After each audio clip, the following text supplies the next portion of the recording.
Oke, jadi pada prinsipnya ya untuk anggur ini supaya kita bisa menghasilkan buah yang baik maka kita harus lakukan pemangkasan. Jadi dari nanti tunas bat yang di ujungnya itu dia akan sprout, akan akan keluar tunas baru, dan kalau nutrisinya cukup maka dia akan membawa bunga dan akhirnya akan berbuah seperti itu. Nah, mungkin bisa dijelaskan secara lainnya, Prof. Penjelasannya, Prof. Kenapa kok diperlukan pemangkasan gitu untuk terutama untuk di anggur ya. Pada prinsipnya kan tanaman buah harus dipangkas ya, Prof ya gitu ya, supaya dia berbuah maksimum gitu. Nah, mungkin bisa dijelaskan ininya, Prof, dari penjelasannya. Oke, baik. Jadi tanaman anggur ini kan tumbuh merambat begitu ya. Dan dia sebenarnya dikenal mempunyai yang namanya dominasi apika. Jadi ketika ada pucuk, itu tunas sampingnya akan sulit untuk muncul. Ya. Di pertumbuhannya tuh pesat di ujung gitu ya, Prof. Ya, perlu pesat di ujung ya. Ya. Nah, kalau dia yang tumbuhannya di ujung, artinya cabangnya kan hanya sedikit. Jadi nanti kalau menghasilkan buah juga sedikit. Ya. Dengan dipangkas itu sebenarnya itu adalah menghilangkan dominasi apikal sehingga tunas lateral itu nanti akan muncul ya. Gitu ya. Nah, tunas lateral lebih banyak muncul gitu ya.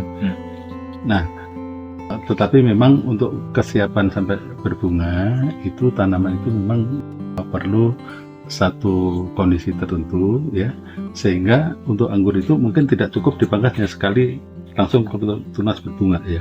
Nah, oleh karena itu ada yang namanya apa Andi, kalau di anggur itu ada pembentukan ini pangkas awal ya, yang primer, sekunder, kemudian tersier, kemudian dibungakan itu baru ketika sudah mulai berkayu, cabang tersier.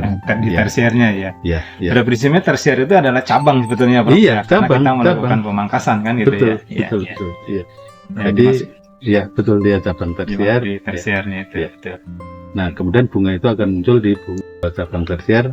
Atau kadang bisa di quarternet juga ya. Ya, bisa pada prinsipnya bisa. Kita harus melakukan pemangkasan. Jadi dengan cabang yang lebih banyak, maka potensi untuk menghasilkan buah juga lebih banyak. Betul.